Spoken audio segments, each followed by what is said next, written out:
207 pounds. From Denver, Colorado, his professional record is 3-2 with a KO to his credit. Ladies and gentlemen, Krishna Wainwright. And his opponent across the ring, fighting out of the red corner, wearing the white trunks with gold trim. He weighs 216 pounds. He's originally from New Zealand, but now fighting out of Virginia Beach, Virginia. Undefeated with a record of 9-0, all 9 victories by KO. He is David Tua.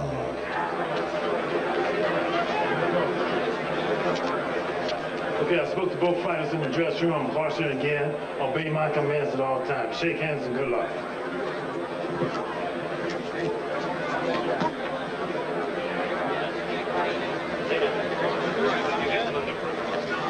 So we're set to go. 6 rounds, heavyweights in the ring. David Tua, undefeated, from New Zealand, and Krishna the Pitbull Wainwright from Denver, Colorado.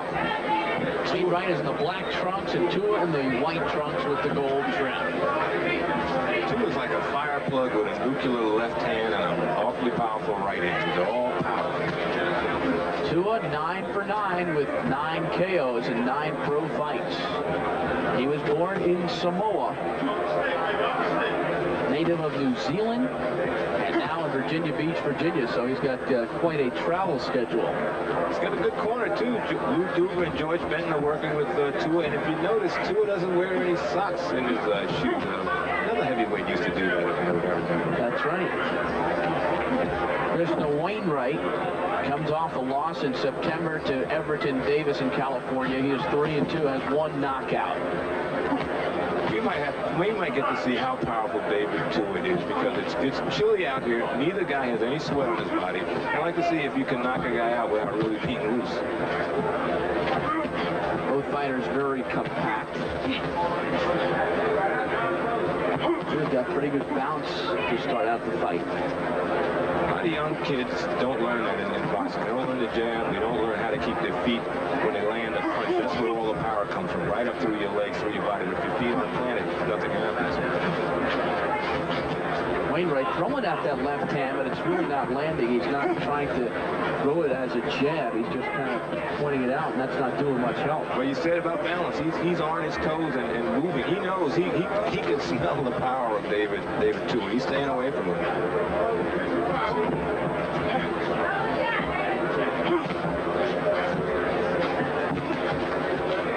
Tua is just concentrating, looking his eyes are just boring in, trying to find the distance on Wainwright. Body shots and head shots if he gets the opportunity. With a solid right to the body by Tua. Wainwright lost his balance momentarily. Tua's down in the corner and he's working the body. He's paying for it by not moving. Tua has the power. Looks like he might have twisted an ankle a little bit the way he just slowed up. He's hopping a little bit. 40 seconds, round 1, scheduled for 6. Tua is not the type of guy you rope a dope with. Not with the leather power he has. Good uppercut by Tua. It's a feeling out round, but Tua, you can sense it. Everyone knows he has the power. Can he land? If you turn on the TV and you see these two guys, the first thought is that they're not heavyweights, but indeed they are. Tua is 216 and Wainwright is 207. No jiggle.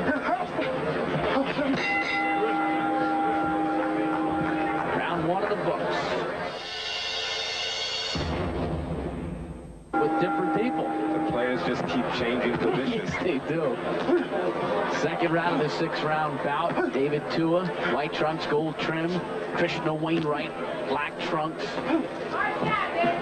I'd like to see Tua throw a left hook to Wainwright's body and see what the reaction is. Because he's a headhunter, but you can always hurt a man with a good shot to the body. With the kind of power that Tua has, he should be trying it. Wainwright is, you could tell he does not want to stay with this guy. He has to keep the distance away from him. Tua has the power. Good left hook. Up on his toes was Tua, and now he's working that body again. There was something interesting there, Bruce. Tua pops him to the head. He puts his hands up to block his head. Tua goes right to the body. He's well schooled. This is the Dula-Benton combination. They teach fighters how to fight. And now now he's throwing a crisp jab. It's funny, Wainwright, when you're on your toes, and we stressed this earlier, you have to have balance. You have to have your feet anchored to the floor. Wainwright doesn't want to do it because if he stays there, he has to trade with Tua, and then he's in short man on that battle. Well, I like the way he snaps that jab, David Tua. Right from the shoulders, he's got a muscle back between the power is all there. It's just getting the right shot in the right place, namely the chin, so you don't keep this guy from running away from him. And Wainwright is countering nicely occasionally, but only with one punch instead of 2 or 3. A lot of guys, when they throw one, they're scared to throw a second one because the guy may counter right in between. So while you're trying to throw your second punch, your opponent's landing and you're down.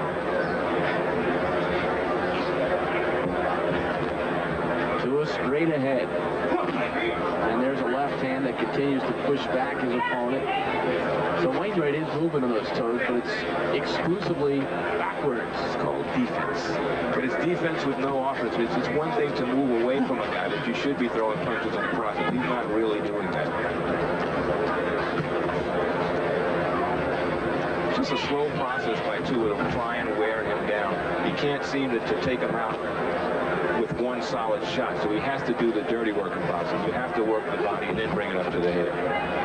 Another decent counter by Wainwright. So Tony, when he counters, he's going to counter and get out of there.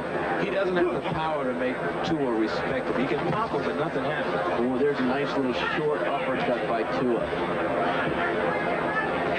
You don't see that punch by very many fighters. I think Wainwright was surprised to get nailed by it. He has to keep a comfort zone of a couple of feet away from Tua because he knows if he's too close, he's going to get whacked. Final seconds of the second round.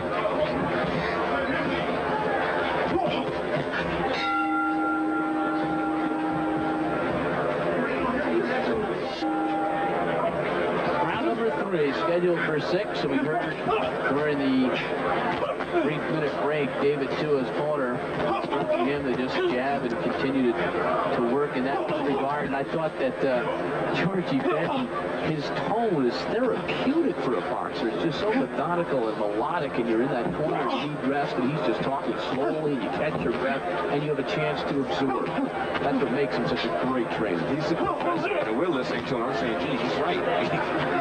You don't find the opportunity to learn in this game in a fight like this. And just by listening to George, you just help your game so much. Tua's really finding the range in this round. He scored to the body, now he's scoring to the head. There's that triple jab. Great thing for amateurs to watch.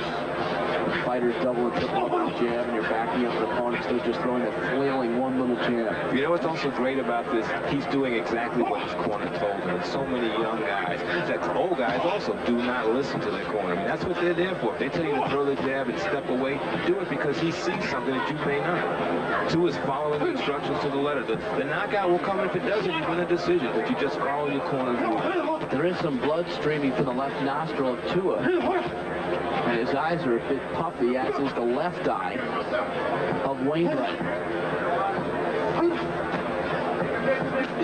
There's a body blow that'll sit with you for a month.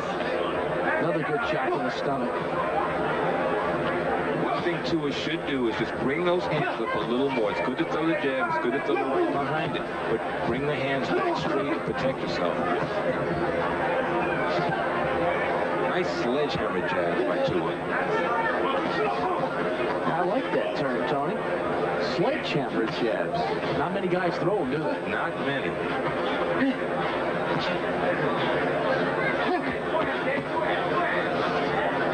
Now, what Tua has done is he has shortened the distance. Wainwright doesn't have the legs anymore because those body shots are wearing him down. Tua is right on, and a left hook just might do the damage. And back goes Wainwright. Richard Steele says it was a slip. So no knockdown. But Tua is working effectively. Those body shots are really doing some damage. Goes upstairs with a left hook with under 30 left in the third round. Another good body blow. Crushing uppercut. He's really mixing things up well. I like to see fighters that can do a lot of different punches well and throw them well. third round. Tua is just smoking away at that cup. And back upstairs with the left and the right.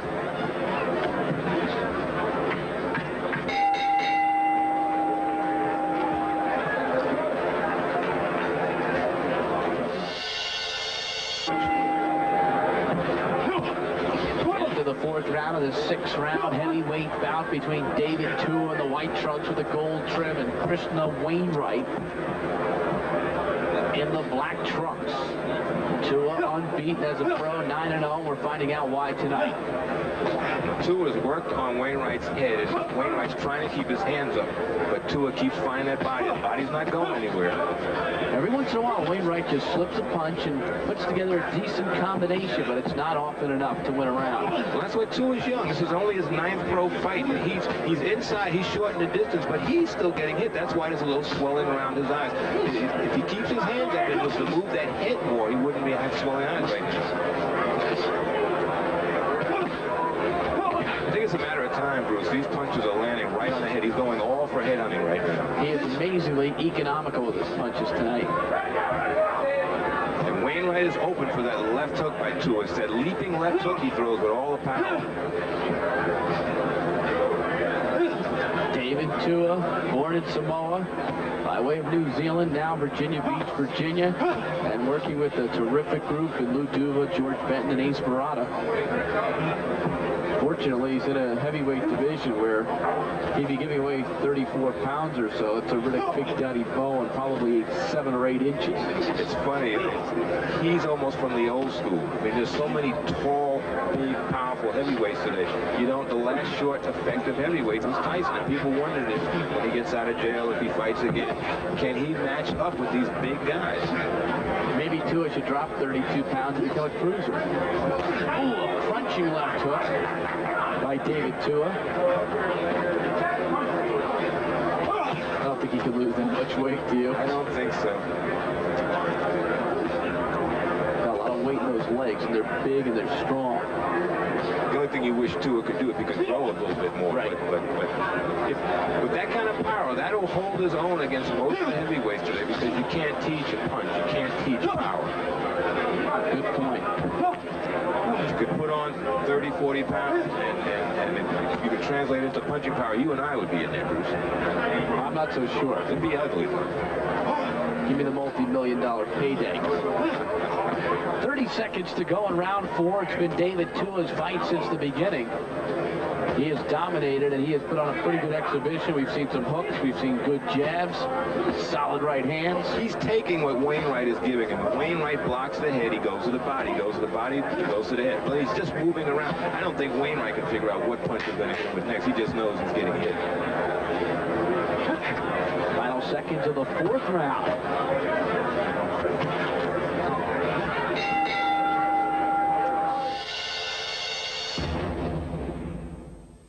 Heck of a punch. Because Tua, we know he could punch. He's 9-0 with 9 knockouts.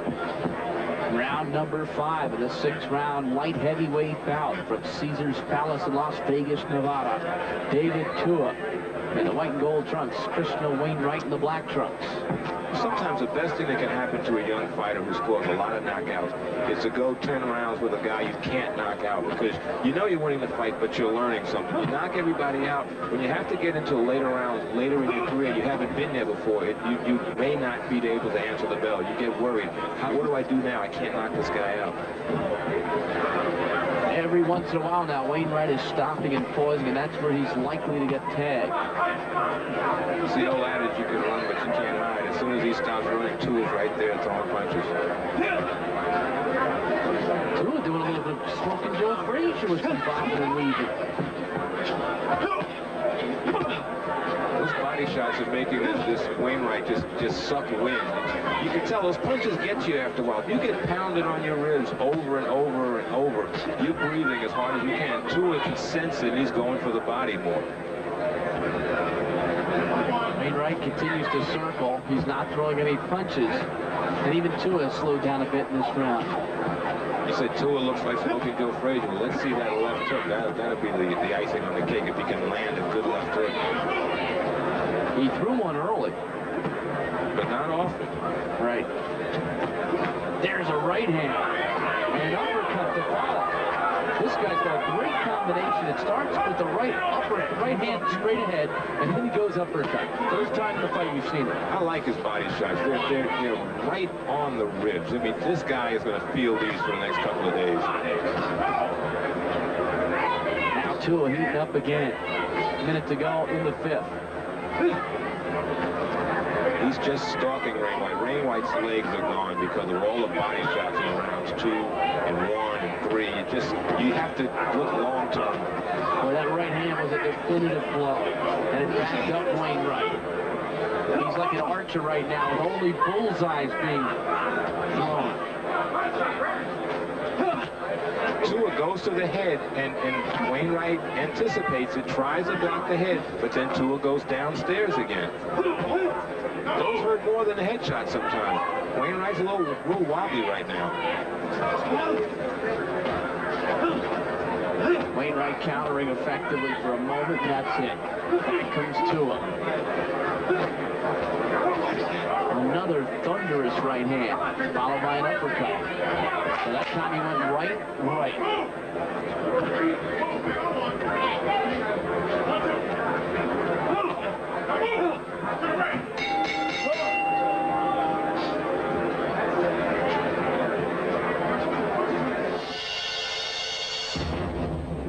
Takes a heck of a punch to Wainwright. He's taking several right now as Tua bears down with another combination.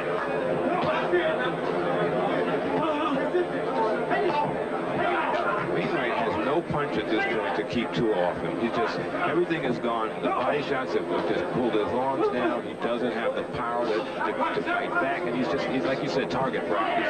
He's got a bullseye painted on his head and his ribs. So Tua looking to improve to 10-0. His last victory was in New York City over Rick Honeycutt, a knockout in the 2nd round in September. So many of the big markets getting an opportunity to see this guy.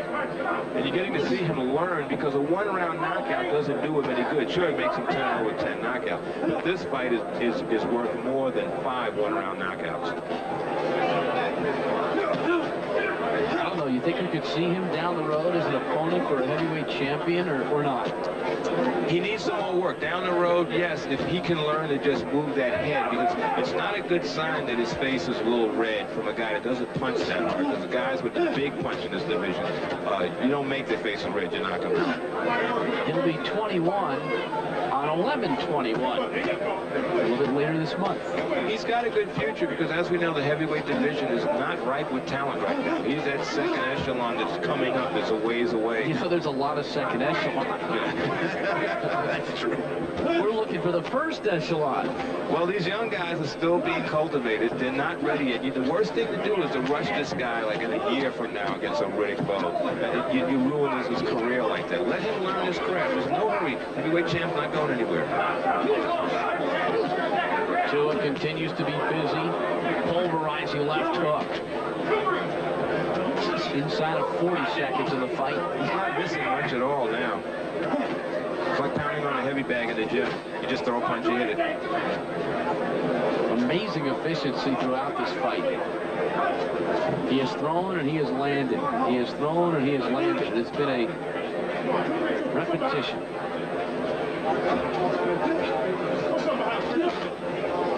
Good straight right by Tua. He keeps coming. He's not going anywhere. Well, he snuck the right through the gloves of Wainwright, who is tiring. He's held on throughout. It would be a shame to see him go now. And that is it. And right to the very end, Tua working. Good performance. Real good performance. And a solid chin shown by Wainwright, who obviously was outclassed, but not in terms of heart. Not at all. From that Evander Holyfield school of heart.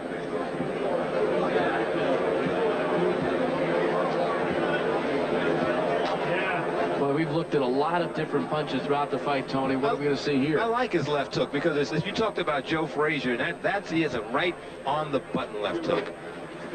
Right end of the fight. Right before the bell, Tua just teed off. He didn't wait for the bell. He just kept throwing punches. 2, 3 quick ones right before the end. A lot of guys just would have stepped back and waited for the bell. He still had a job to do. That's good focus, real good focus. Sometimes people will say, you know, you're being a little bit of a bully in a situation like that, and I don't think he was at all. No, he knows when the bell rings, that's the end of the round. Until then, I got a job to do. Poor Mr. Wainwright, I don't think he'll be visiting any casino tables. Here's Michael. And ladies and gentlemen, here at Caesar's Palace, we go to the scorecards. Dave Moretti and Paul Smith both have the bout 60 to 54. Dalby Shirley scores it 60 to 53 for the winner. By unanimous decision, still undefeated, David Tua. So